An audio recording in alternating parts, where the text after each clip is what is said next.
Ted Allbeury, with Michael Melia as Eddie Hoggart and Louise Germaine as Jacqui.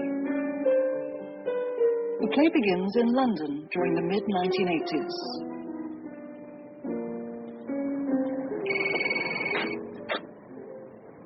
Is that you, Dickie? Yes, Bob. Where are you? I'm looking at Century House. I'm trying to get across the road. Have you finished your report? I have. How long do you reckon it'll take for you to put me in the picture? Oh, a couple of hours, something like that. Fine by me. See you. I'd better introduce myself. I'm Dickie Shaw, and I used to work in the building across the road, Century House. Century House is the headquarters of MI6, or SIS, as it's sometimes known. To those who worked there, it was generally called the firm. The people inside, like the staffs of any large government organization, are just people. There are flowers and vases in the typing pool. There are disputes about holiday rotas, rivalries, and even long-historied feuds. The most modern pieces of high technology still have to give way sometimes to no more than the hunch of an experienced man. There is loyalty and ambition, and sharp academic minds that probe the accumulated field wisdom of experienced agents. There are several scores of people who know more about what is going on in the world than most heads of government do, and there is a handful of people who know enough to bring to a messy end the careers of at least 50 public figures. Oh, excuse me a second. Taxi! Travelers Club, please.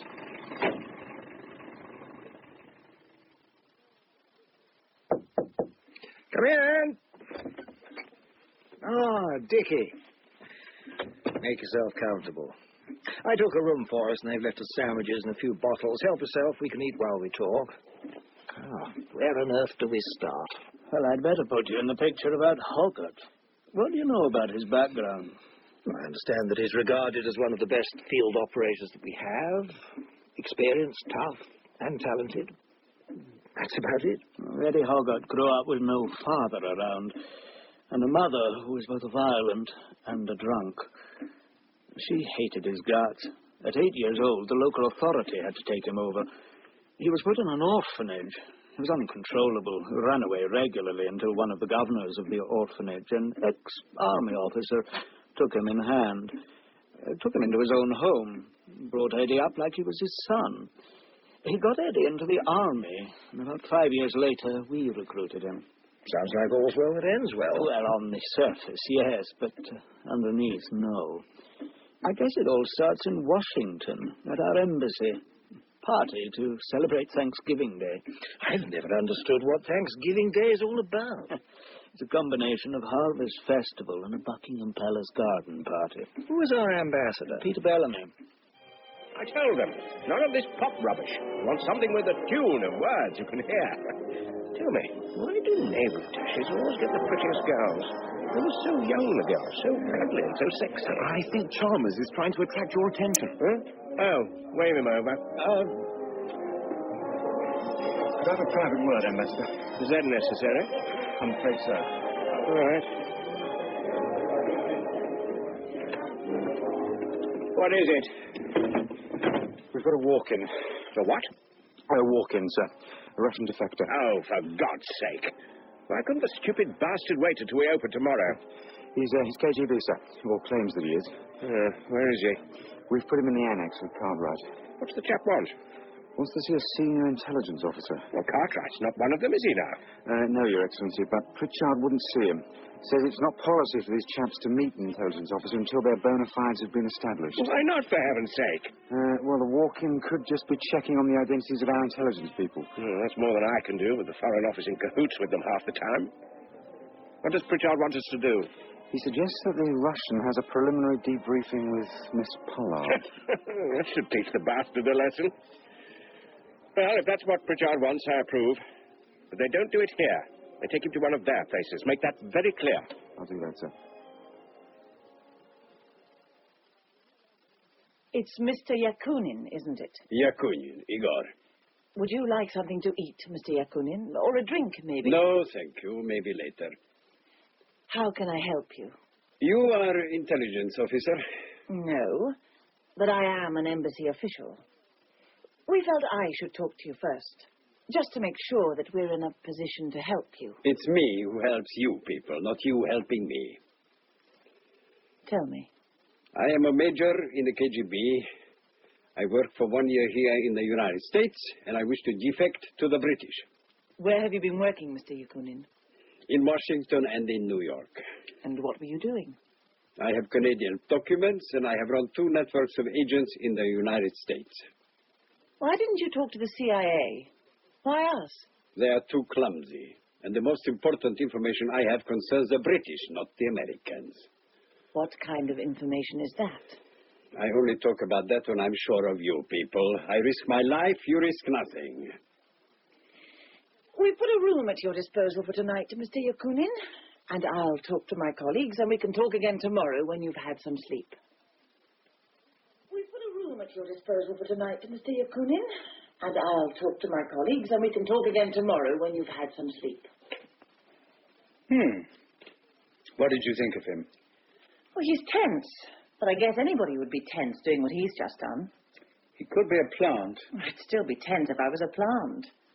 I'd wonder if I was going to be exposed and what would happen to me if I were. What would happen to him? Depends on how long it took us to rumble him. Oh, he's going to be a difficult client. What makes you think that? I'd say he's an arrogant man. A bit full of his own importance. I fixed a car to take you back to the embassy. You must be tired. Oh, thank you. What are you going to do with him? London are checking on him. If he's positively identified, I'll fly over with him tomorrow. They'll take him over. Will you have to stay? No.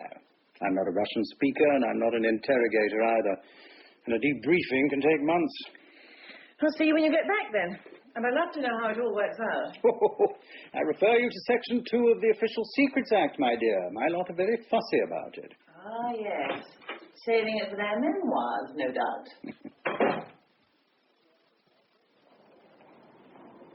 Morning, Miss Target. Got your ID card, sir? Of course. There you are. You just signed the book, sir. There we go. You got my key?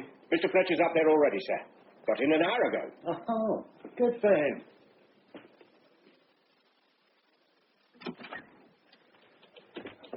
Hello, David. Hi, Eddie.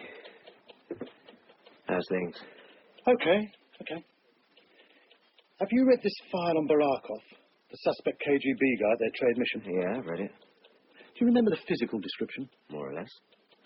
So what the hell does etiolated mean? That's a bit of original Anthony Renshaw. He edited the report. It means, pale, wan, kind of washed out. Jesus wept. Has he ever done any actual field work himself? I don't think so. He had the usual training courses way back, but he's always been an administrator, looking after the likes of you and me. How the hell do you get a job like that? You have an old man who's head of a merchant bank. Then Eton, Balliol, a stint in the Foreign Office, Washington and Bonn. You speak fluent Russian. You are naturally charming. You mix with the top people who are all old family friends. And he's at arm's length. He doesn't get emotionally involved like we do. Somebody has to, you know. Are you taking over the Barakov surveillance? No. I'm working for Renshaw, doing my share of decrypting the last material from Needle. He says you're doing the second batch. I'm going for a coffee. Do you want one? Yeah, thanks. Same as usual. Half and half with 2 sugars. Fletcher? Yes, he's here. Yes, sir. Speak of the devil, Tony Renshaw's compliments. Wonders if you could spare him a few minutes in his office. Well, do sit down, Eddie. Something's come up. A Soviet walk-in at our Washington embassy. He's been brought over here for check-in, and I'd like you to do it. Where is he? He's at the safe house in Lamberhurst. Don't know much about him. Our records show him born in 1936 in Smolensk.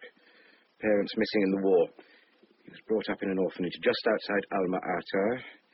There was nothing further until 1959, when his name came up as a militiaman. And then frontier police and 2 years at Moscow University.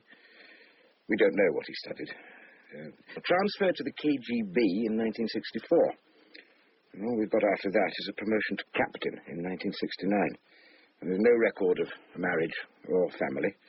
And, Well, that's it, I'm afraid.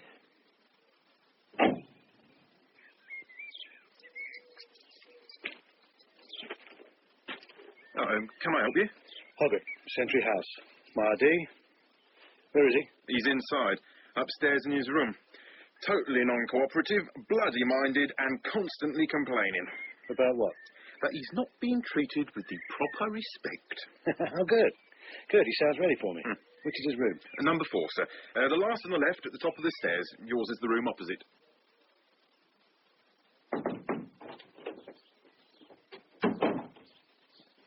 Mr. Yakunin.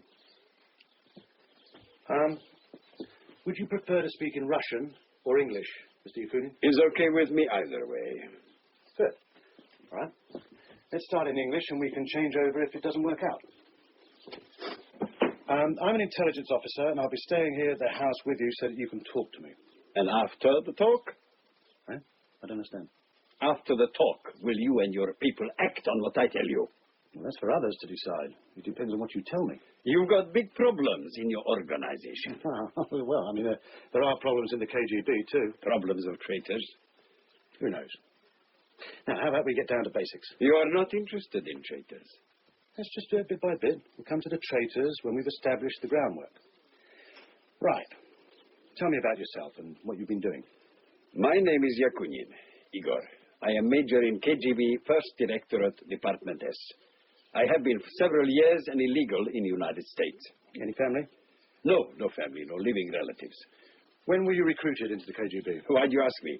You're sure to have some kind of file on me. It's a standard procedure, Yakunin. I am not interested in procedures. I have things to tell you. That is all that matters. Do you regret going to our embassy in Washington? Why do you ask that? Because we can make arrangements for you to be sent anywhere you want.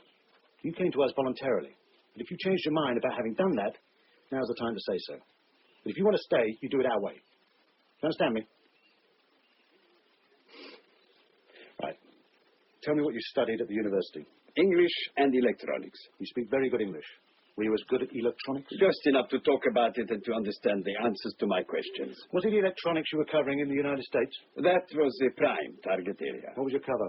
German technical journalist. What particular area of electronics did you cover? Naval weapons control, guidance systems, and computers. Who was your contact in the States? Nobody. Just dead drops. And radio instructions from Moscow. Where's your radio? I left it in the States. In Washington? No. A long way from Washington. Is something worrying you, comrade? It's you people. You're wide open to the KGB and you don't realize it. I don't want to end up face down in the Thames. Mr. Yakunin, I've debriefed a number of Warsaw Pact defectors and I have never, ever come up against somebody with your attitude. Maybe you'd better think about your position overnight and make sure you wouldn't rather talk to the Americans or somebody else. Good night. Go on about Yakunin. Well, Yakunin had all the usual problems that Soviet defectors always have. What kind of problems? Well, they go from a closed and privileged group like the KGB, where they're important and respected, and they come over here and suddenly it's different. They're out of their environment. It's a strange country. They're important, but not in the same way. They wonder if they did the right thing. It takes a lot of courage to come over. And it takes a different kind of courage to go along with one's new circumstances. But eventually Hoggett broke through. So, how did you like it in the States? They gave me no problems. Tell me about your networks. There were no networks, just me alone and sometimes 2 others. But you told them at the embassy in Washington that you ran 2 networks out of Canada. Why should I tell that woman what I do? Well, how about you tell me? I ran John Walker. That was full-time operation. Who was John Walker? John Anthony Walker, late of Norfolk, Virginia, of the United States Navy, arrested by the FBI on May 20, 1985, and serving a life sentence for selling top-secret information to the Soviet Union. Oh, do you want to talk to me about that? No. Why not? Because you'd talk. What becomes of me? How do I live? Provided you have really cooperated with us to the very best of your ability, you will be given a new identity and a British passport. You'll be paid a pension that will allow you to live comfortably, and if what you tell us has an ongoing significance, you'd be paid as a consultant to the organisation. Oh, and you'd have a code name. And my safety? There's been no sign of any KGB activity directed towards you so far? Of course not. What I have to tell your people, the men in Moscow don't even know about it. So, if I tell you and you deal with the problem, they will realize who has given you the information. They would spare nothing to get their revenge on me. Listen. You know, Igor, whether a man is CIA, KGB, or SIS. If he is very senior, he always feels that his current operation is the most important item in the organization's program. We all feel like that. Are you sure that you're not exaggerating in your own mind what you have to tell us? I am quite sure. So tell me. When I'm ready, I'll tell you. All right. Tell me about John Walker and how you ran him. Tomorrow we'll talk about it. A little.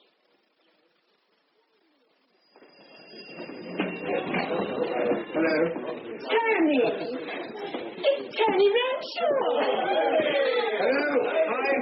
Come on in. Oh, play us a tune, Tony, please. I can't stay long. Oh, please. I just came in to wish you happy birthday. 5 minutes, Tony, just 5 minutes.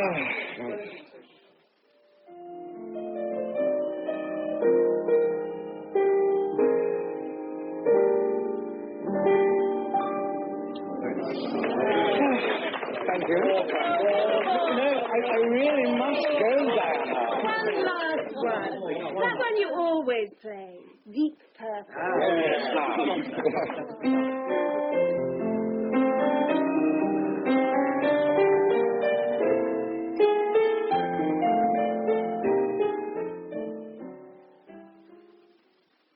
Renshaw's always been a popular fellow. How did he get on with his father?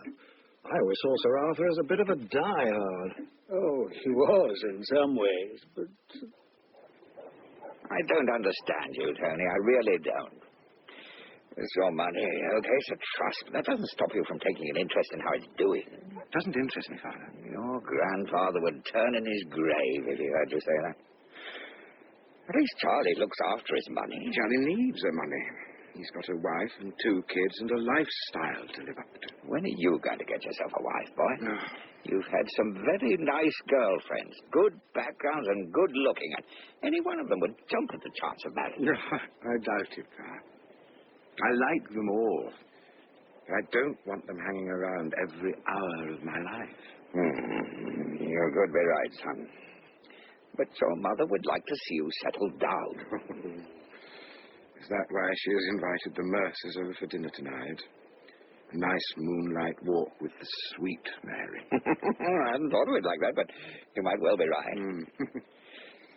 How's the job going? Still knocking those bloody Reds for 6? Oh, we bowl them the odd bumper every now and again. What do you make of this Gorbachev fellow? Think he'll last? Oh, who knows? If Maggie can last, he can. But battering down an old established bureaucracy isn't all that easy. Do you want to join the shoot tomorrow? Oh, no, thanks. I'm going back to town. You lost interest in shooting? I never really had an interest, Pa. I find it revolting, to put it mildly. Mother used to say that. I thought she was just having a dig at me. Oh, well, takes all sorts. We'd better go and freshen up a bit for dinner.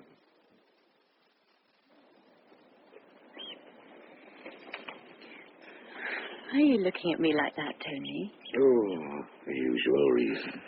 Tell me. Because you are young and happy. And very pretty. And you look like a pre-Raphaelite painting. I thought pre-Raphaelite girls were always lying dead in them. Only one.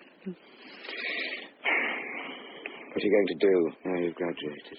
I don't know. What would you suggest? Look, what did you read? Economics. Well, if I were young and beautiful and I'd read economics, I'd want to compare all the theories with the practice.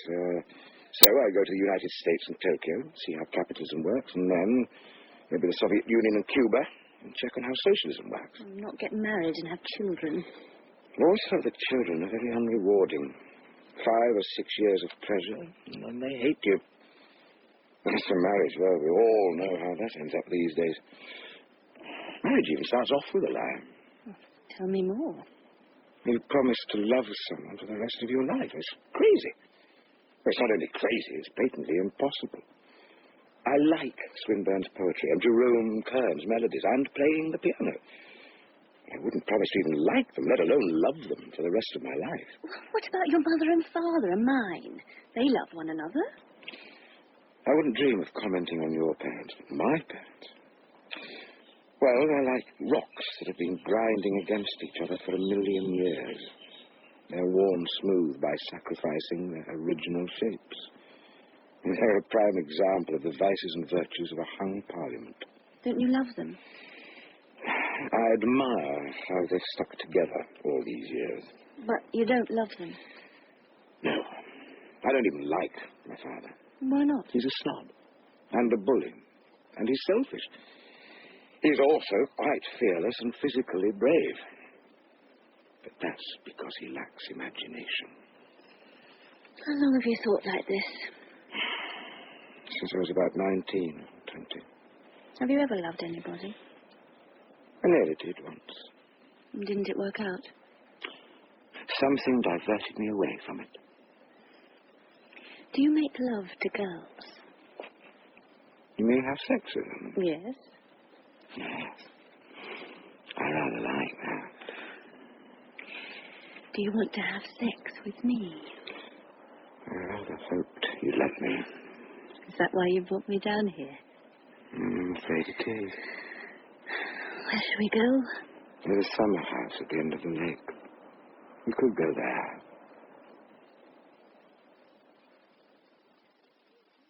What was Moscow's reaction when Yakunin disappeared?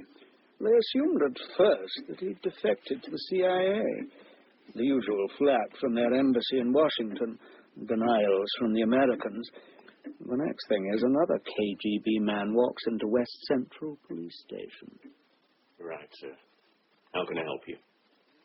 My name is Belinsky, Janos Belinsky, KGB, First Directorate, Department S. I want to defect. Where were you based? In Paris. So why have you come here? I speak better English than French, and I was previously concerned with operations in the United States. Uh-huh. Which part of the States? New York. United Nations or illegals? Illegals. No contact with our UN people. I'll need to check your bag and an officer will search you. You agreeable to that? Whatever you want.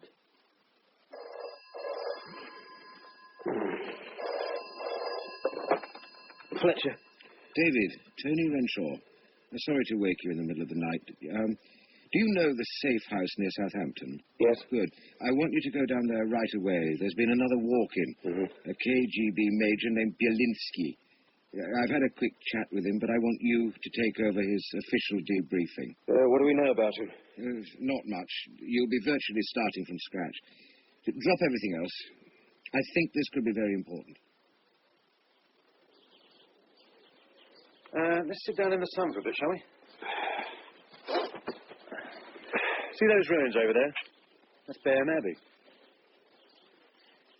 Did you have any contact with the people who ran agents in England? I wondered how long it would take to try that on. The same old routine, the one question that really matters, hiding among the chit-chat so it won't be noticed, yes? Fair enough. So what's the answer? They consulted me from time to time when I was in Moscow, told me about the problems and asked for my views. What kind of problems?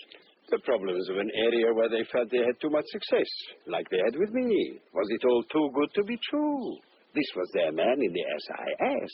He was a jewel in a crown. All the checks and counter-checks said that it was genuine. But if the other side were playing games, that's how they played anyway. A little bit of disinformation wrapped up in a mess of middle-grade genuine information. A pearl in the dross from time to time. But always that worry on the receiving end. Was he our man or had he been turned again? The triple agent. There's a problem if the man is right at the heart of the system. What particular problem? If he's really at the top, the most important stuff you get won't be documents or facts, but opinions. His opinion. And that's not the part that really matters. What matters is his interpretation of decisions in cabinet meeting. His views on the Prime Minister's inner thoughts on a meeting with Gorbachev. Who in the opposition or the peace movement can most influence the media and public opinion? He could be genuinely mistaken in his assessment. Or he could be passing on what his controllers fed him. Did you have a solution? I asked them to describe the man, his background, his life, his work. Why was he helping us? Why did he say he was helping us? And? They did all that. He seemed okay to me. But they still weren't completely happy. In the end, I said the only way was to let me meet the person. But they refused. Said nobody apart from his controller had ever met him. Tell me how they described him. You're crazy if you think I'm going to tell you that until I'm satisfied about you and your people. Okay, all right. I'm going up to London tonight. I'll see you again tomorrow. Is there anything you want? There's a book I'd like. What is it? Bertrand Russell's History of Western Philosophy. And some English magazines. All right. I'll see what I can do. Tell me about the girl. Hoggett's girl. Was she important? She was to Hoggett. They'd got a lot in common. Have you ever been to Marlborough Street? You mean the court? Yes. I guess that's where it started, in a way. It was a good few years back. Jacqui and Upgrove, your charge on the 28th of June, you were loitering in Curzon Street with intent to solicit for prostitution. How do you plead? Guilty, my lord. How old are you? 18. You don't look 18 to me. I'm going to remand you for 14 days. You will not be in custody, but you must cooperate with the probation officer and appear again in this court in 14 days' time. Do you understand? Yes, sir. I've read all the reports, Helen. Tell me what you think. The only facts I've got are that she lied in court about her age. She's not 18. I couldn't get it out of her, but she's definitely underage. And a clear case of incest by the father. Has he been interviewed by the police? No. She swears she won't testify against him. And you think the mother knows, but doesn't care? Oh, I'm sure she knows. I think I'd better talk to Jacqui. Can you bring her here tomorrow? Yes, of course. Sit down, Jacqui. I'm Maggie Castle, Senior Probation Officer. Now, tell me about your relationship with your father. I ain't going to shop him in court, so don't think I am. I just want to understand, Jacqui. What you and I talk about is confidential. We'd just like to help, if we can. So what Did you object when you got in your bed? No. What's the good? When men want it, they're going to have it. Were you scared that he might knock you about if you refused? No. He only beats her because she taunts him. He's easy if you treat him right. Well, talk to her, Helen. There's no point in bringing all this out in court. First of all, she'd deny everything, and secondly, she's got it all worked out. Or she thinks she has. And right now, it works. It was incest, all right, but it wasn't a rape. She was a willing partner. And now, she's got him exactly where she wants him. And he's not the only one. She knows more about men than you and I do. She's very pretty. She's got that cute, innocent face. But believe you me, she knows she's got what men want, and she's going to use it. Are you Nicky Bodoni? Who are you, kid? I'm Jacqui. Somebody told me you were looking for a hostess at your club. Yeah. How old are you? 17 and 2 months. You got nice tits for 17, honey. Do you want to see them? You ever worked as a hostess before? Kind of. Ask for me at the door about 11. I'll tell them you're coming. Come in. Oh, hi, Jacqui. Come on, let's have a look at you then. Where'd you get those rags you're wearing? Portobello Market. Yeah. There's 250s. Get something classy, kid. Chuck that stuff away. The guys who come in here are men with dough. They're not interested in punk girls. You want to bet? You're a cheeky little bitch, ain't you? No, but I obviously know more about what men want than you do, fella. By the time Hoggett met the girl, she'd been the mistress of a man named Harry Gardner. He was in his early 50s. He was a wealthy gang leader, specializing in high-value robberies. He was tough, ruthless, but Some crude charm. He came back from a trip to Chicago and caught her in bed with one of his underlings and threw her out. And she had a tough time after that, working the Soho clubs. And that's where she met Hoggart. Hi, I'm Jacqui. Are you waiting for someone? No. Do you want a drink? Thanks. Can I have a port and lemon? Port and lemon, Joe, please. Why did you smile when I wanted a port and lemon? Well, it's kind of old-fashioned. And you don't like old-fashioned things? What did you say your name was again? Jacqui. And I'm 18. And you're very pretty too, Jacqui. But I expect you've heard that before. Are you a tits or a legs man? Don't waste your talents on me. You'd be wasting your time. Why should I be wasting time? I'm not a John, kid. So what? You've got nice brown eyes and a nice voice. There's nobody here but us. Costs nothing to be friendly. Yeah, you're right, of course. How about another drink? I'll buy you one. Same again, Joe. All right, love. By the way, what's your name? Tom. Most people call me Tommy. Cheers, Tommy. Cheers, Jacqui. Hey, have you seen a film called Crocodile Dundee? No, but I've heard it's good. Have you seen it? No. Would you like to see it? What? You mean tonight? Yeah, why not? Okay, why not? I'll get my coat.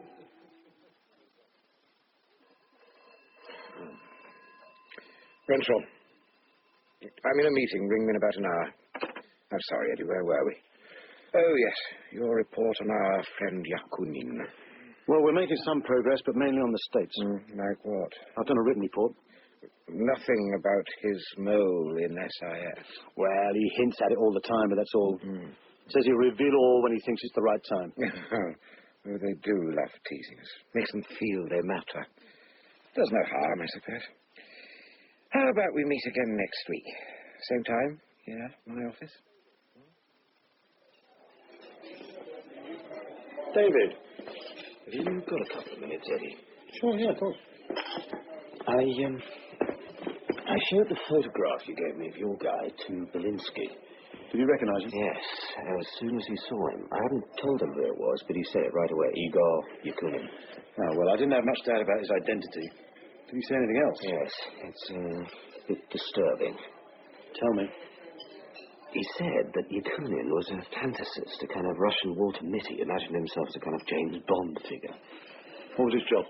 Well, apparently, way back, he was in their scientific section, worked on miniature radios and surveillance equipment, but about 5 years ago, he had some kind of a breakdown, and he was in hospital for about a year, psychiatric hospital. What was wrong with him? Kind of schizophrenia. Go on. Well, he was discharged and worked in the same section on equipment used in clandestine operations.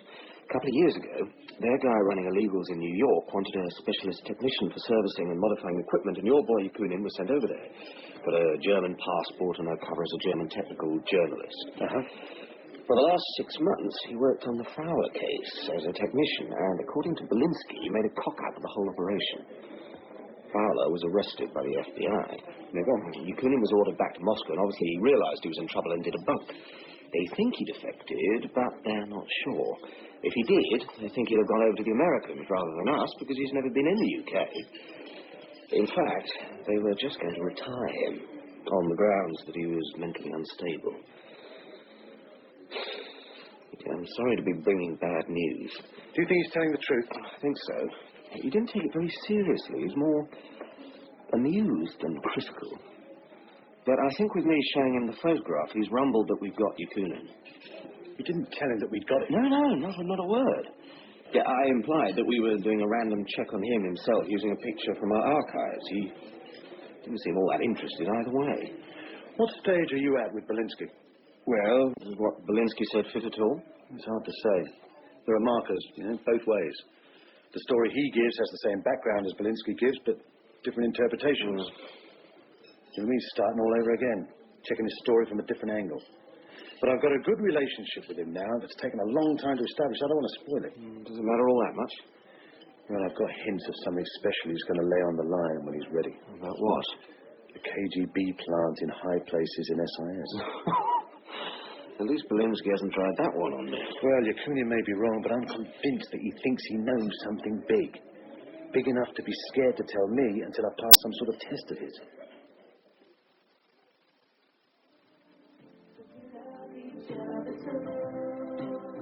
Jacqui! What is it, Joe? This guy, Tommy. Who is he? What's he do? Tommy? He's a real nice guy. Not like the usual creeps we get down here. A lot of our clients don't take to him. Feel he's a bit of a mystery man. Someone suggested he might be undercover drug squad. Well, they must have guilty consciences. Mr. Orgett? Mr. Orgett? What is it?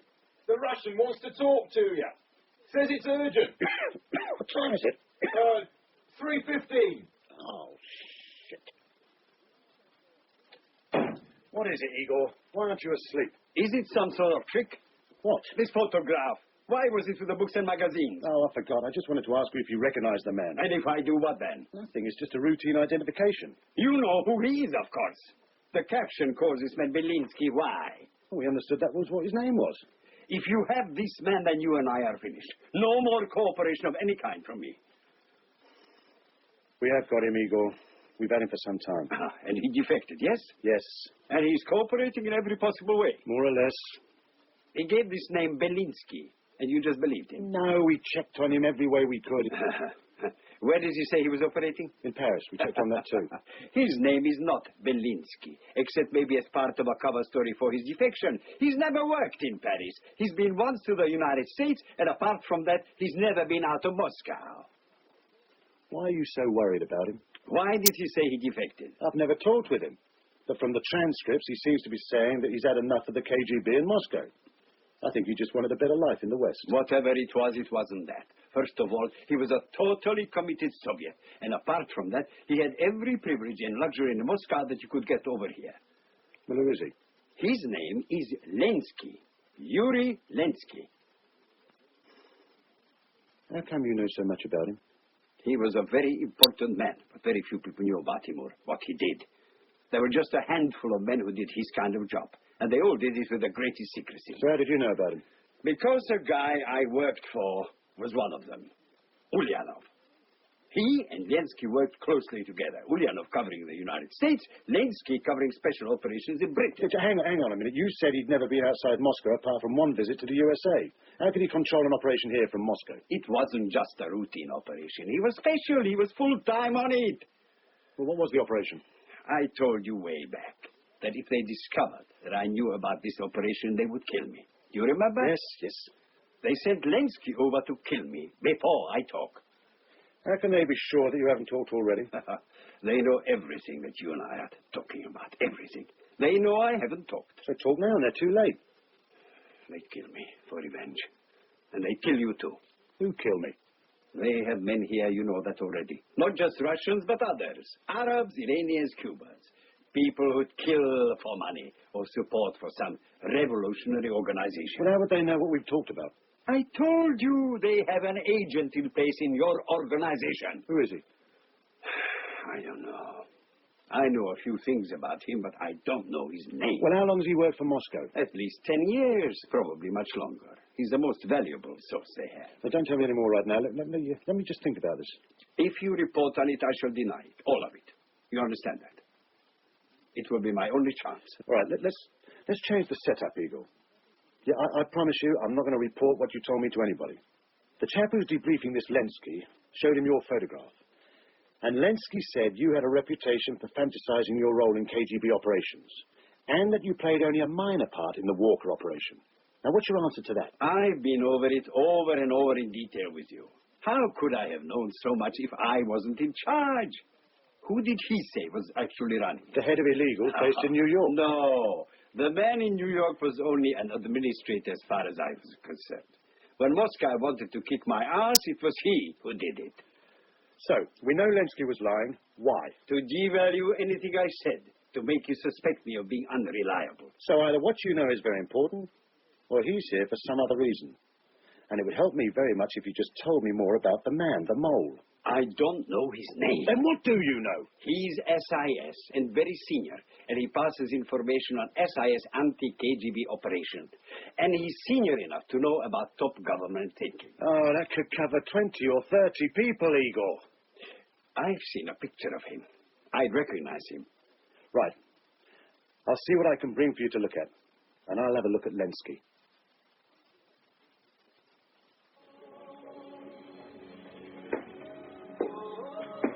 Evening, Joe. The usual, please. Scotch and a port and lemon. Okay. How's she making out? Who? Your girlfriend, Jacqui. Oh, she's okay. In fact, I was expecting her to be here by now. Do you mean you haven't heard? Heard what? She's in hospital. Some jerk beat her up real bad. What hospital? Middlesex. Don't bother about the drinks. It's me, Jacqui. It's Tommy. Can you hear me? I'm scared, Tommy. I've never been scared before. Well, don't be scared, darling. Don't be scared. Nothing like this is ever going to happen to you again. They did it deliberately. To warn me off. Who did? I don't know, Tommy. I don't know. It doesn't matter now. You can be sure it won't happen again. I'll see that it doesn't. You don't understand. I do understand, little girl. I understand.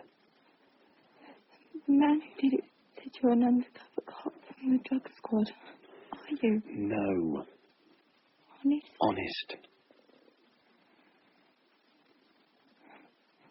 Would you do something that would help me get better? Of course I would. Tell me your name. Your real name. It would show that I mattered. So I'm not just a slag. My name's Eddie. Eddie Hoggart. Now listen, I put on 2 good locks and a bolt. Now just keep the door locked and bolted, and if anyone rings the bell, look through the little peephole and check who it is first. Can I ask you something personal? Yes, but I might not answer it. What is it? Are you gay? What makes you think I'm gay? You've taken me places, you've given me meals, you've bothered about me in hospital. You found me this place. But you've never made a pass at me. Why'd you bother with me if you don't want to go to bed with me? Listen, Jacqui. Listen, sit down a minute. Do you remember the barman? You know, Joe, whatever his name is? Yeah. Well, he talked to me one evening about you. He seemed to know a lot about you. Like what? He told me about your old man and what he did to you, and how things turned out for you. When did he tell you this? Well, it was before I met you, actually. Maybe a couple of days before. It was only gossip, but I recognised you from the description. And what was that? Long legs and big tits? It doesn't matter what the description was. It was the background that mattered. Oh, sure. Screwed by a dear old dad who pimped around the side. Great! Listen, shh. Why don't you just calm down and shut up? Let me finish. I don't want to hear about my background. Do you understand? I just wanted to tell you that I didn't make a pass at you because I thought that somebody was friendly without wanting to sleep with you might make a change. And you're the fairy prince, is that it? No, I'm not, but Well, I had a background like yours. And the only person I've ever cared about was kind to me without wanting anything in return. All the others treated me like shit. Like people treated you. And I didn't want to join the others. That's all. You're a strange man, Eddie. Why? I don't know anything about you. I never believe anything the men tell me. But I believe you, what you just said. I'll pop in to see you sometime tomorrow. Between 7 and 8, all right? Don't go, Eddie. Stay with me tonight. Please. I want you to. Are you sure? Yes, I'm quite sure.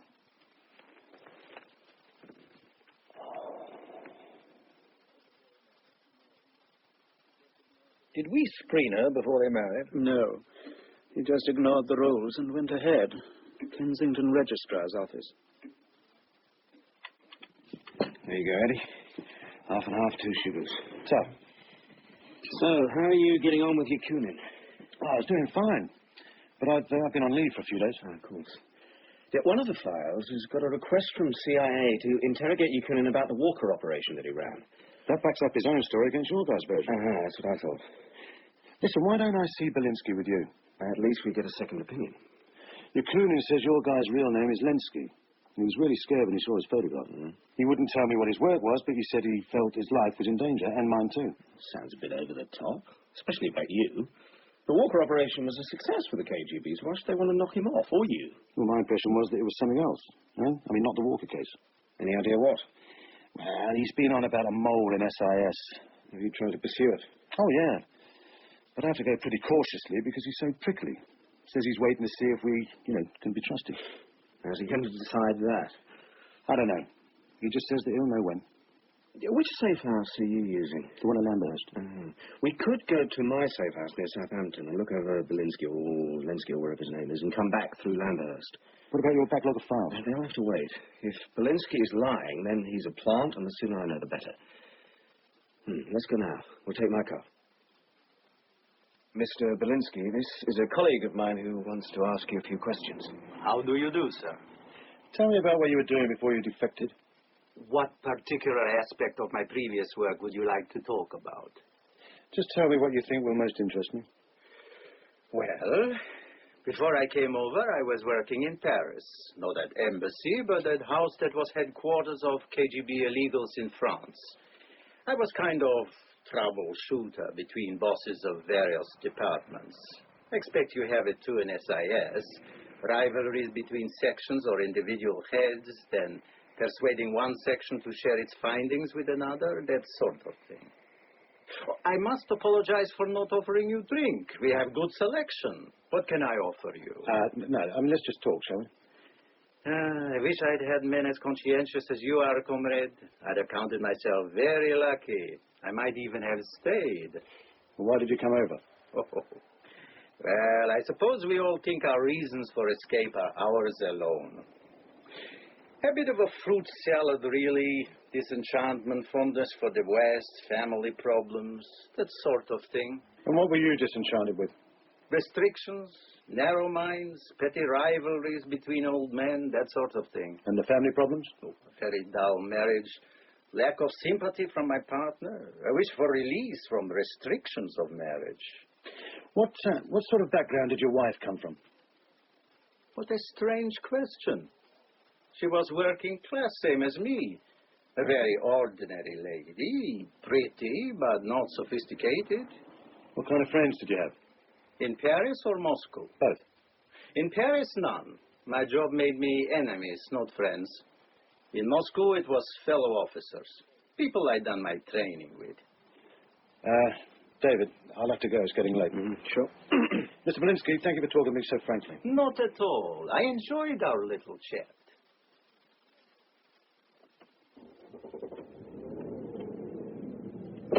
What did you make of him? I think he's phony. Why? Well, first of all, instinct. I didn't like all that charm, It was condescending. He's made himself too much at home. I think he's genuinely a charming sort of chap. I'm not saying he isn't genuine. I'm saying I think he's using it very deliberately. You sound like you're talking about Tony Renshaw. All your working-class prejudices going out. Listen, he claimed his wife was working class, and so was he. Did you notice his accent when we were speaking Russian? My Russian's not good enough to detect accents, Eddie. Regional dialects, yes, but not accents. He's got an upper-class Moscow accent, and he's had it a long, long time. Well, he's top brass in KGB. Well, so what? Have you ever heard Gorbachev speaking? His accent's the Moscow equivalent of EastEnders. Lesky has the same accent that Andropov had. And even his mates in the Politburo saw it as a drawback. What else don't you like? His cover story. It's too good to be true. Not just the story, but the laid-back attitude. It's absolutely tailored to suit a Brit audience. It's a marvellous piece of work. Whoever worked it out ought to get a bloody two-grade promotion. Most SIS officers would agree with your assessment, and that's what it's meant to do. It's a frank chat between friends in leather armchairs in some posh bloody club. They were all chaps together. The boring wife, the rivalries, the feuds between the old China hands. Instant appeal, Instant mutual identification. Didn't anything ring true? Oh, yeah. Just one thing, and it's an important thing. What's that? What rank did he say he was? Major. He's bullshitting us, David.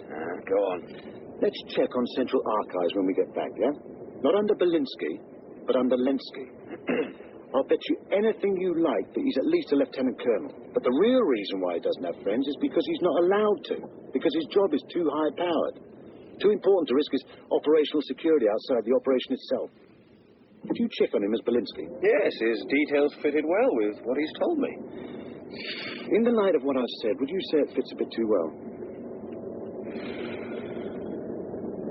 You could be right. You know how to test it, don't you? No.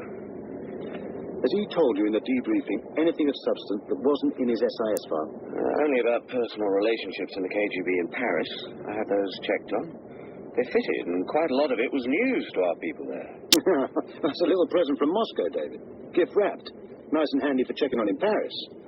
You couldn't check on much of his Moscow story, that's for sure. You really are a cynical bastard, Eddie. Yeah, but I bet you wouldn't fancy putting £100 on me being wrong, would you?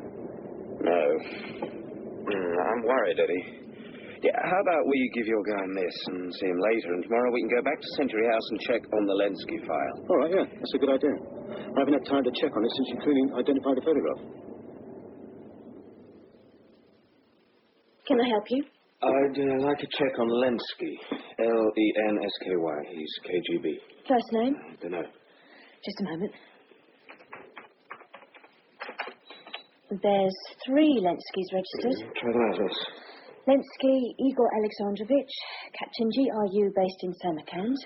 Belinsky Mikhail Davidovich, rank not known. Mathematician attached cipher section, KGB Evitts.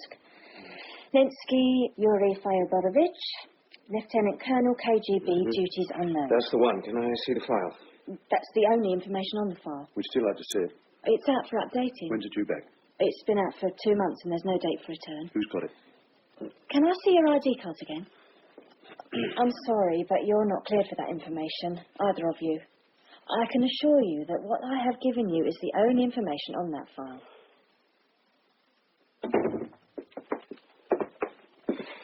Looks like you're right, Eddie. I'd like to know who fixed that bloody file. Once they've got a name, there should be a whole raft of information, especially on a half-colonel in the KGB. I'd like to know who initiated that file and who pulled it out. And why? Let's get some sleep first. Hi, Eddie. Hello, David. How's your debriefing going? He's a strange fellow. He's still talkative, but not informative. What the hell does that mean? Full of KGB gossip, which is quite useful, but dodges any questions about what he's been doing. Says he was directing an operation in the States. Any idea what it was? Well, he's hinted that it was a key operation, and vague hints that it was a penetration of the U.S. Navy. My chap was doing exactly that. Maybe I better ask for your files to be released to me. Well, why not? Most of it's American material, very little about us. Renshaw's pretty sure my guy is genuine. He thinks he knows a hell of a lot if I can only pin him down. Why don't you give your guy a polygraph test? Well, it's unreliable, but maybe it's worth a try. That's right, sir. Just put your arms on the rests and I'll tape on these sensors. Do you know what these appliances are for? Get on with it, Gav. I'll take over, Jillie, okay? Yes, sir. I need to ask you a couple of questions to calibrate the machine. So, here we go. Your name, please, sir? Yakunin. Igor Yakunin. Are you quite comfortable, Mr. Yakunin? Yes, thank you. What's your favourite food? Piroshkis. Your favourite flower? Margaretka. Daisy. Fine. I'm all set, sir, if you are. Okay, right. Have you ever done all this stuff before, Eagle? Many times, but in my own language. Well, there's a built-in allowance in the program for that. So, go ahead. Do I love my mother more than my father? How old are you, Eagle? 52 in October. Why did you go to the British Embassy in Washington? To defect. What do you think? It's a very steady reading, Mr. Hoggart. In fact, the only real deviation was when I asked him about his favourite flower. I think that was probably the only flower he could think of. And you classify all the rest of his responses as stable, would you? Yes. But we have had recent reports that the KGB are giving agents, especially illegals, special training in reacting to polygraph tests. Yeah? He said he'd had lots before, but I think the training only began about a year ago, and from the notes you gave me, he hasn't been there in that time. Right. Can you let me have a written assessment report in the next couple of days? Yes, sir. Great. Thanks for your help.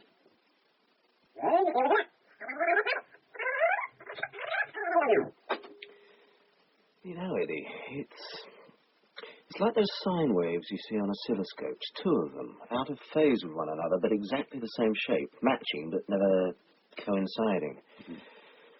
I'd say he did run the Walker operation himself. Maybe it was that the guy in New York had it in for him and misinformed Moscow to make sure that he didn't carry the can himself when Walker was caught. Yeah. Did you give your guy a polygraph test? No, Renshaw wouldn't sanction it. Why not? Said it wasn't justified. He was talking and cooperating, so why rock the boat? But I think he was right. You've been at this game much longer than I have. Maybe he just accepts that you know what you're up to and I've still got to work on my passage. What can I do for you? Last cross, please, Jack. Right. Haven't seen you for some time. No, I've been down the country for a few days. Yeah. You know, Jacqui's been seeing Harry Gardner again. Nasty piece of work he is. What do you mean, seeing him? What do you think I meant? She was his mistress long before you came on the scene. He's met her here down a club several times in the last few weeks. I thought you must have gone along with it. Forget the scotch. Oh. They were in there about an hour ago. She's probably at his place now. What's his address? He's in the phone book. H.R. Gardner. I think it's Hertford Street. What did he do about it? Well, he'd had his suspicions for some time, but he couldn't bring himself to believe it or do anything to check on her. But once he'd been tipped off, he started watching her. When he'd had enough, he phoned her one day when she was there with Gardner. Yeah, drink this down and take this pill. Right. Tell me again what he said. He said not to come back. He'd had enough. He was going to divorce me. What am I going to do, Harry? About what? All of it. Oh, you can stay here, kids. No problem about that. Do you want to let him divorce you? No. Why not? I love him, Harry. Oh, come off it, Jacqui. You wouldn't be screwing around with me if you loved him. Do you love your wife? Of course. But you still screw me. So? It's just a screw, but to him it's different. To him it means I don't love him. Do you think he really will try and divorce you? I'm sure he will. When that guy said he's going to do something, he'd do it. Well, you could bring a counter petition for divorce against him. What good would that do? Well, it might calm him down, so at least he doesn't drag my name into it. There's no reason to get divorcing him. Oh, Foxy, my solicitor, will soon dig up some reasons. Do you want me to have a word with him? It's up to you, Harry. Do whatever you say. Morning, Foxy. Oh, Harry, morning. Take a pew. Right. So, what's it all about, Harry? I want you to handle a divorce thing for a friend of mine. Oh, I don't meddle in that side of the law, Harry. Never have and never will. All that filth and... No, I can't help you there. Sorry. This isn't just a run-of-the-mill case, Foxy. Like I said, it's for a friend of mine. Very special friend. Money's no object. You tell your friend that he doesn't need to spend a lot of money these days. It's not a fella, Foxy. It's a young lady. I see. Well, you'd better tell me all about it, Harry. Because if I do that, it'll be out of my control. I'll end up in the papers looking like either a baby snatcher or a dirty old man, or both. Well, what's her name, Harry? Jacqueline Hoggett. Used to be Jacqueline Lovegrove. Address? Same as mine. Hertford Street address. Well, you better get her out of there fast, my friend. So what's the hurry? Well, you said you checked on her way back. And she had 2 court warnings for soliciting, yes? Yes. And you knew this before you took her on? Yes. And you had sex with her yourself, and she had sex with friends of yours, business friends, sometimes at hotels and sometimes at your place? That's right. Well, you realise it could be claimed that you were effectively running a brothel? Oh, rubbish. She wasn't paid by those people, just between friends. Look, I don't remember the exact words, Harry, but there was a case under the Sexual Offences Act 1956, Winter versus Wolf, in the early 60s. It established that in law it is immaterial whether payment was received or not. So, are you going to look after my interests or not? You don't leave me any choice, Harry. Yes, I'll take it on. Reluctantly. So, what do you think we can do? Buy off the outraged husband to leave you out of it. Or put some sort of pressure on him. What's his job? You don't know. There were rumours that he was an undercover man for the drug squad. You mean he's a copper? That was only a rumour. I don't think it's true. She don't know what he does. You mean a wife doesn't know what her husband's job is or where he goes each day? I'm afraid not. It's hardly credible. Good grief. We'd better find out what he does do, my friend, and quick. You better put me in funds, Harry, so I can get a proper investigator working on it. How much do you need? Well, 5,000 to start with.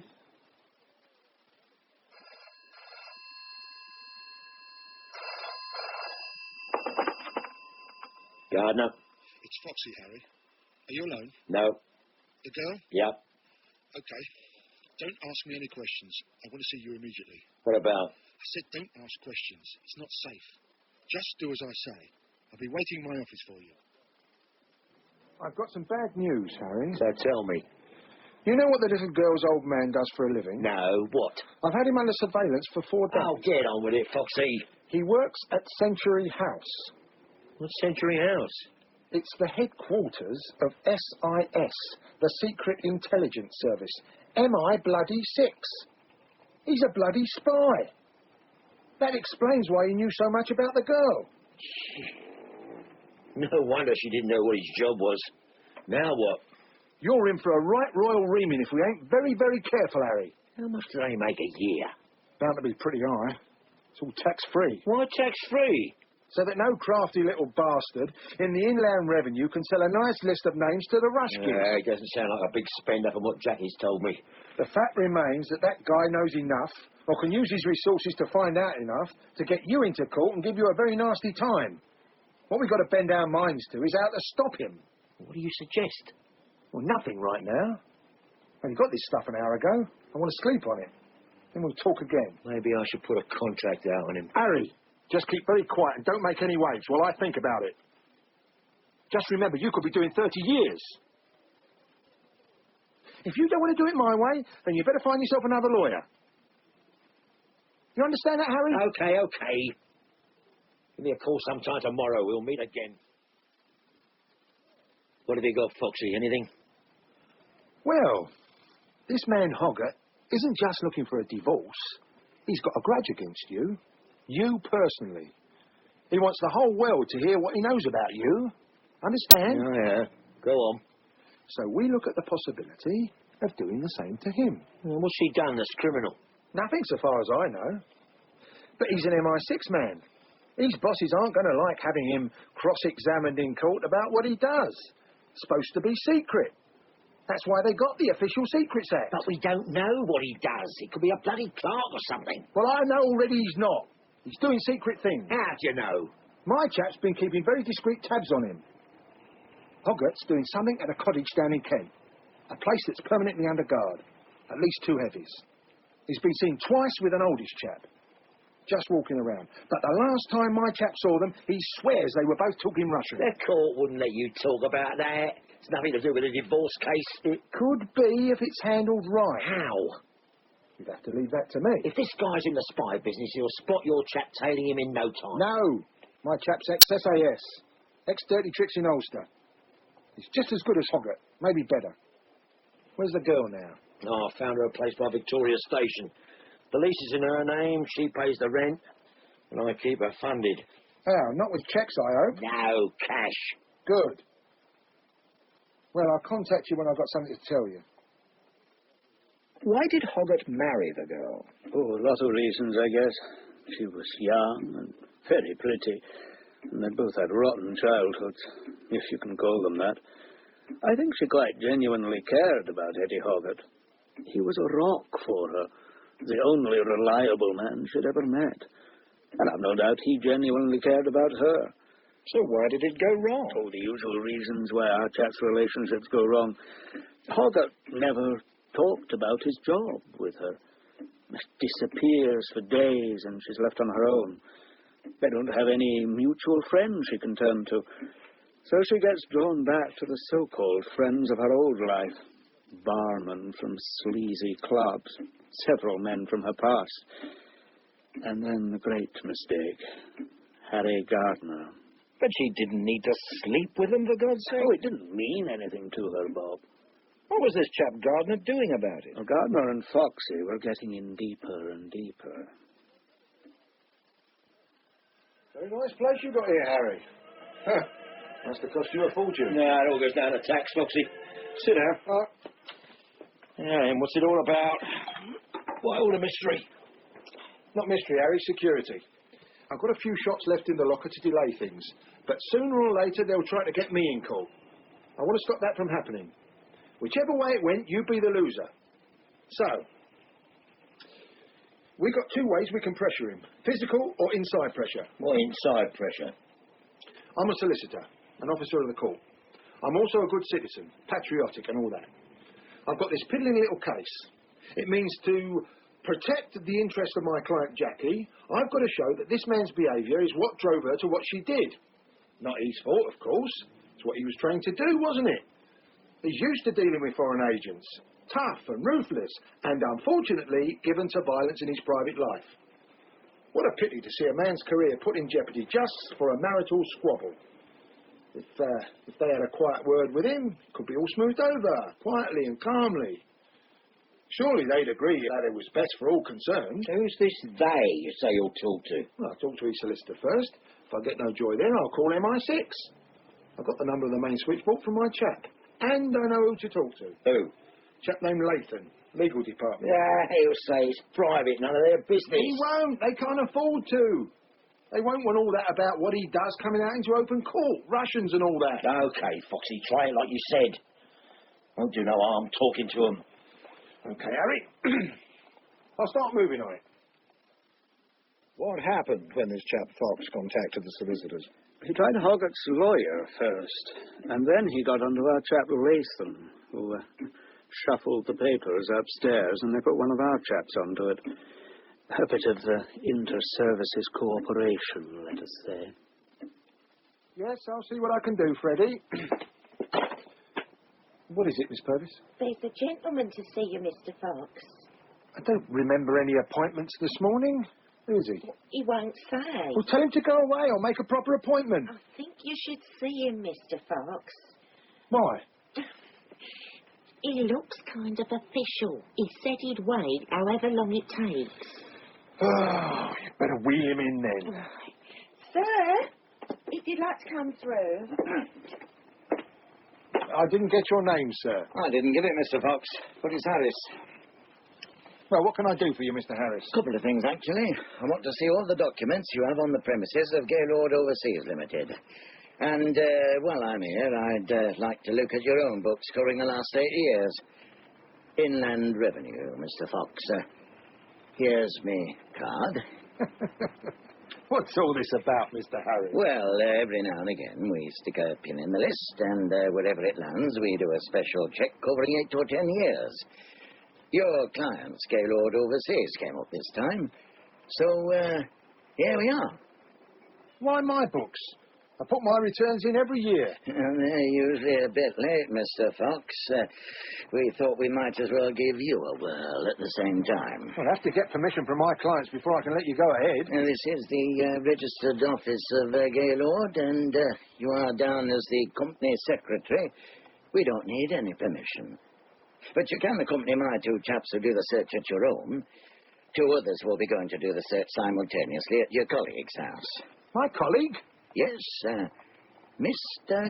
Gardner, isn't it? Hertford Street, Mayfair. You mean you're going to search Harry Gardner's place? Yes, it's his company that's the main subject of the check. Does he know? Well, I'll be going around there myself when the chaps are settled in here. I can't believe it. It does often seem to come as a shock to the people concerned. Well, how long will all this take? It looks like several weeks. Your clients seem to have a whole network of subsidiaries and associates. And what about my work? This is only a small place. You just carry on, Mr. Fox. Once we've got what we need, we can use your outer office. Well, you got your bloody answer, didn't you, Foxy? It's just a coincidence, Harry. Coincidence, my arse. One of us, yes, but both at the same time. They're telling you to get stuffed, and me too. So what do we do? Do nothing.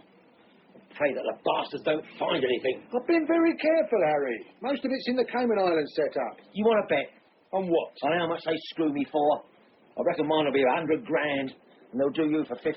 On what ground? Don't be so bloody naive. They'll do us because they want to. That's what this thing's all about. It's their answer to your little games with them. They're teaching you a lesson, Foxy, and I'm bloody paying for it. So what do you want me to do? I could tell them she's changed her mind and there'd be no trouble. I'll still be in trouble. Back to square one with Hoggett out to ruin me. So what do you want me to do? Give him another dose. Up the stakes. Show him we're not scared. How did Gardner take it?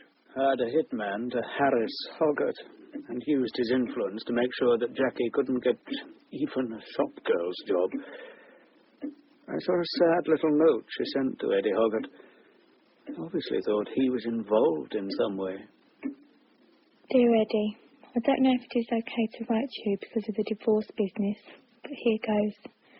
Have you been to our old place recently? I was there last week hoping to speak to you. It's all smashed up and been broken into. It was not me, you can be sure. I lost my job because someone told them about the fines I got way back. Since then I get promises of jobs but never hear no more. So I think somebody is doing it deliberate. I'm really sorry about what happened. I was a fool. But if you don't give me a chance to work, I'll be in a bad way. Hoping this finds you okay. Your loving Jacqui. P.S. They even tore up the new curtains I made. How you doing, Rocky? Getting by. Yeah, good. I've got a job for you, if you're interested. Yeah? How much? That up to about 500 nicker. What is it? Just one chap, but he's good. He's well trained. Who is he? You interested? Well, of course I am.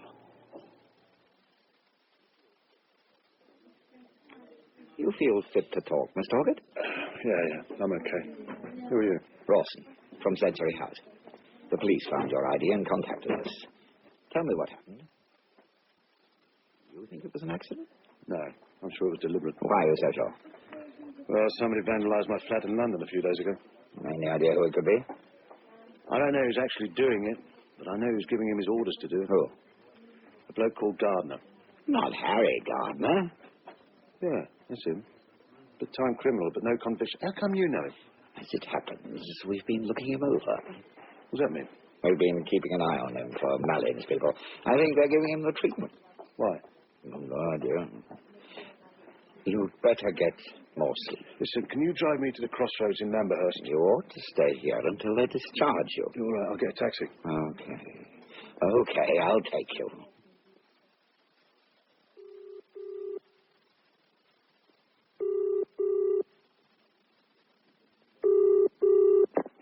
Hello? Eddie. Tony. How are you getting on with our friend? I think I'm getting there. Good. I'd like to see you, Eddie, tonight.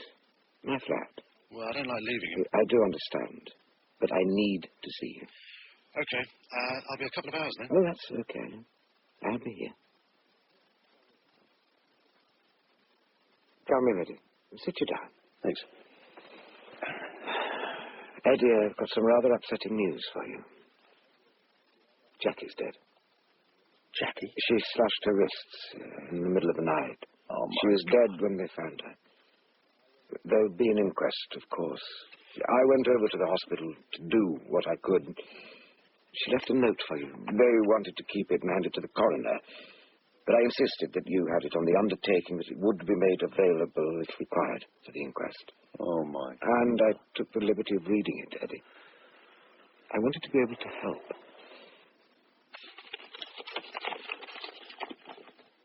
Saturday night. Dear Eddie, please forgive me, but I've got to the end of my tether, as they say. I seem to have caused everybody so much trouble. I'm truly sorry for what I've done. I did love you, Papa, but I spoiled it all. Take care of yourself. Love, Jacqui. Oh, Jacqui. It must be a terrible shock, Eddie. I'm very sad. But you are not to blame. You gave her the only bit of security that she ever had, and the only genuine affection. Oh, why didn't it work? Because she was doomed, Eddie, doomed from the start. She didn't stand a cat in hell's chance. Neither did you. However hard you tried. Oh, I didn't try hard enough, Tony. I didn't try, that's for sure. No matter how hard you had tried, it would have made no difference. Why did you bother to find out about her? To see if there was anything I could do to help you. Why? Because You and the girl, in my opinion, were like a pair of bookends. Your backgrounds were almost exactly the same. You ended up in ways that looked very different, but deep down, you weren't. You were like a couple of lost souls. You survived because of your work, and she was lost because of that bloody father of hers. Will you take some advice from me, or shall I shut up? No, what's the advice? Don't go back to the safe house. Let him stew for a bit. Forget work. I've got a beautiful boat in a beautiful spot. Use it for a couple of days. Get off the treadmill and rest that mind of yours. I've got to make arrangements for...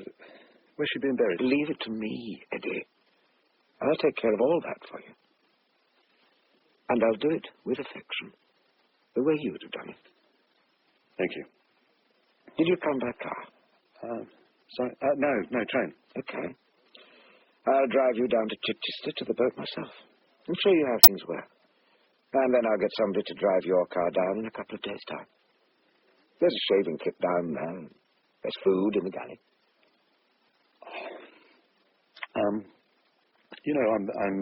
I'm very grateful, Tony. It's very unexpected, undeserved. What is it, Eagle? Eddie, the SIS man. I've just seen him on TV. Oh, someone exactly like the photograph they showed me. Yeah, it could be a lookalike. Serving SIS officers don't ever go on TV or have their photographs in the media. What was he doing? He was in a crowd going into cinema. I wasn't watching carefully until I just saw him. Late show production office. Could you tell me what items were on the late show tonight, please? The first item was on an American photographer, Ansel Adams. The second was a general item about the Mersey poets. And the last item was the premiere of a new musical by Andrew Lloyd Webber. The Queen was there. It was a charity dinner. Can I have a copy of the last part? You'd have to apply to the producer, but I think it's unlikely. Well, can I speak to him, the producer? He'll be at home in bed by now. Well, is there someone senior I can speak to right now? I'll see what I can do. It's very irregular, but I've checked your status with your organization, and I will get a copy made. It's 1 o'clock now. It'll be ready for you at reception in 1 hour. You said your name's Hoggart, yes? Mm-hmm. And the invoice should go to your people at Century House? Yeah, that's right. I'll be at the TV centre in a couple of hours. We took it down to the safe house and ran it through for Yakunin half a dozen times. But he knew the first time that Yakunin was right. Our friend was with one of his girlfriends, waiting to go up the steps to their seats before H.M. arrived. And suddenly it all fitted together. Hoggart couldn't really believe it. He didn't want to believe it. It was dark when Hoggart got down to Bergam, and he made his way to Renshaw's boat. Then, lo and behold, Tony Renshaw arrives.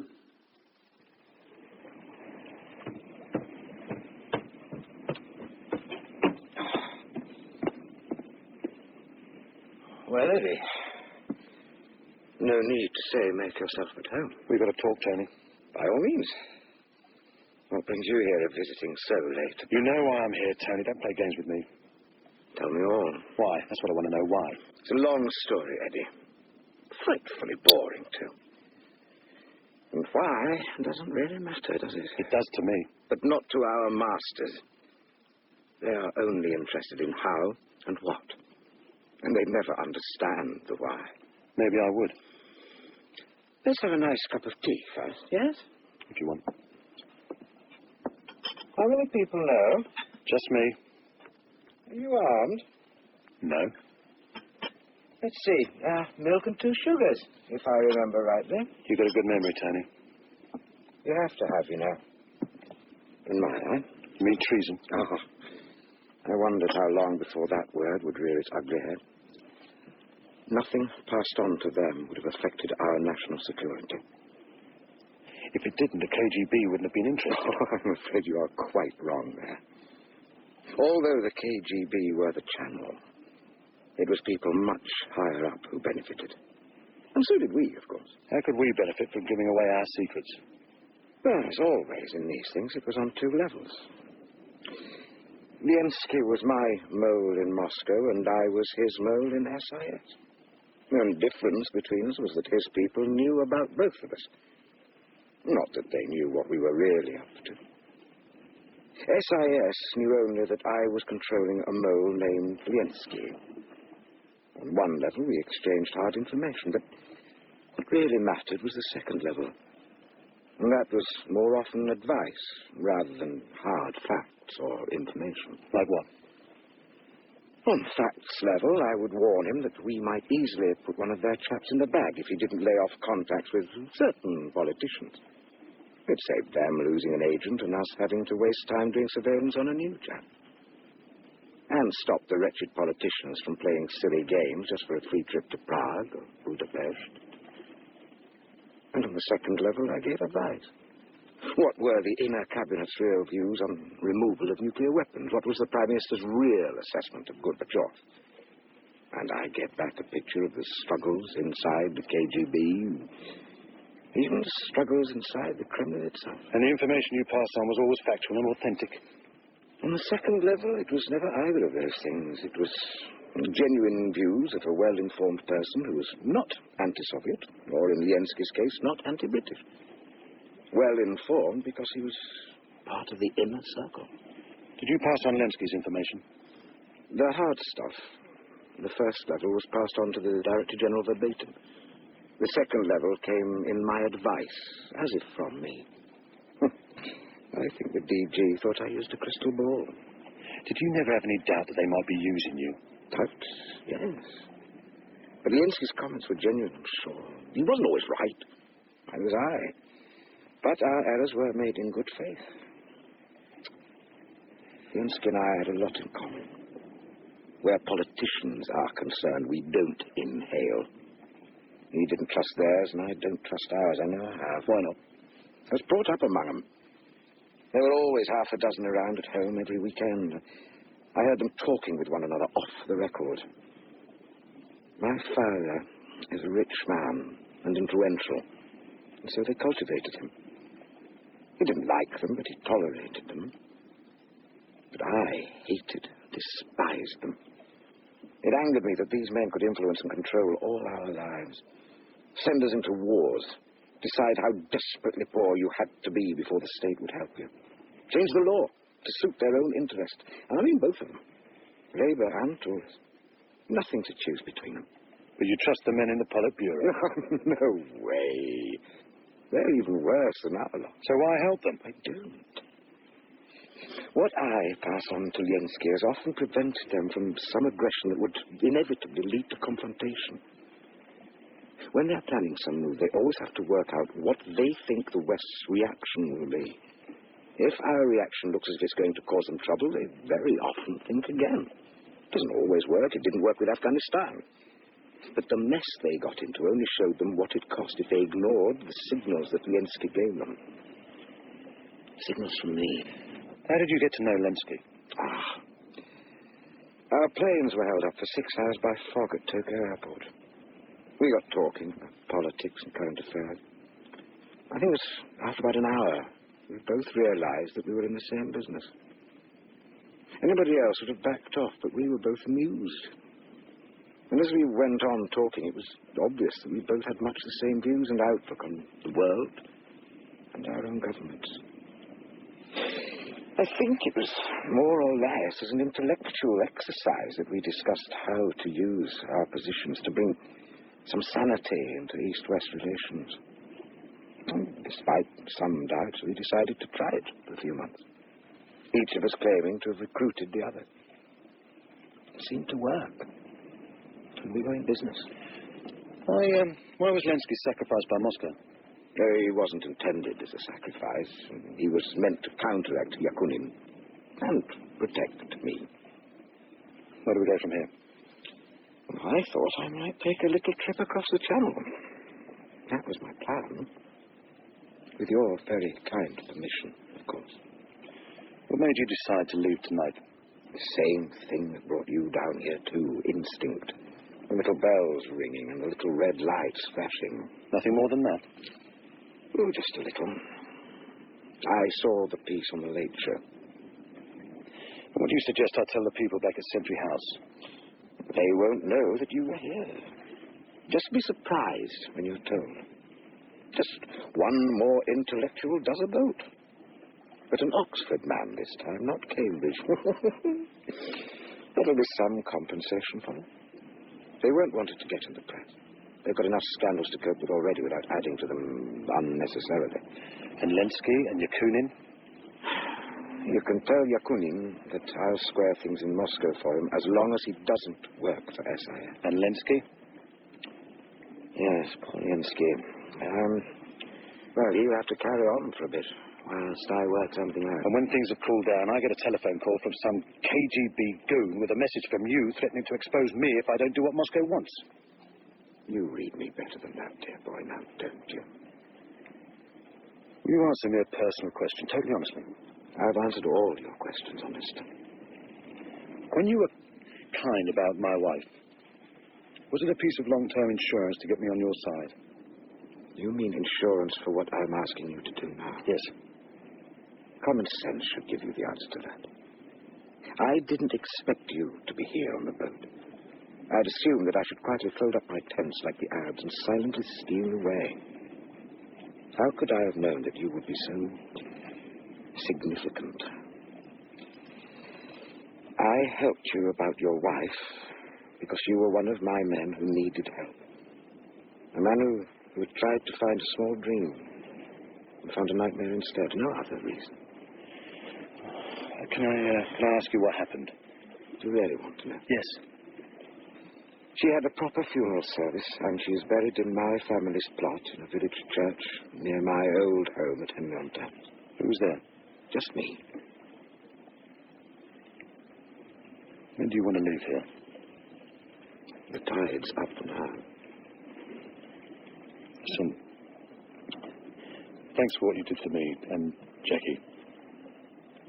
I hope you're happy in your new life. What? All those bloody po-faced Russians? No way. But we all make our little beds, don't we? And we all have to learn them sooner or later. It's time for me to go, Eddie. You'd better go ashore.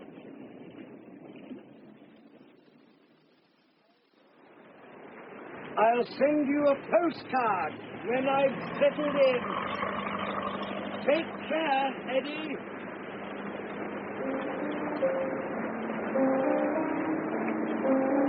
Yeah, and you.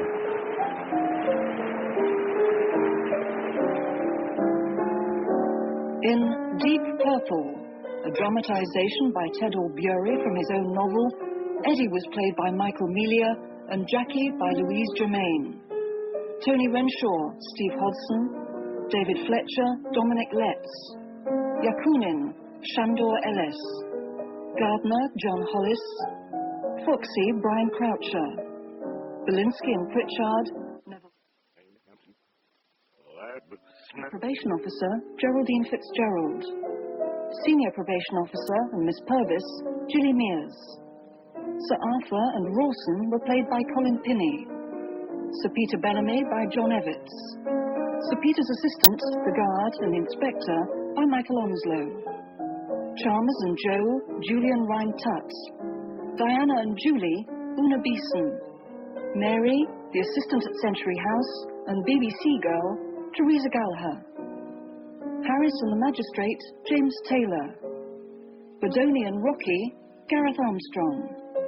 Mason and BBC man, Philip Anthony. And Shaw, John Fleming. The pianist was David Chilton. Deep Purple was directed by Tracy Neal.